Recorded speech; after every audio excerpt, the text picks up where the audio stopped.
Crosso, welcome to Computing at Esther Campus. My name is Ayub Shan and I am the course tutor for the Level 1 Computing and Information Technology.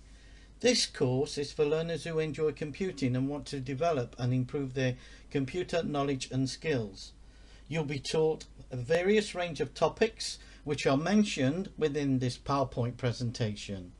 This includes both theoretical and practical computing tasks.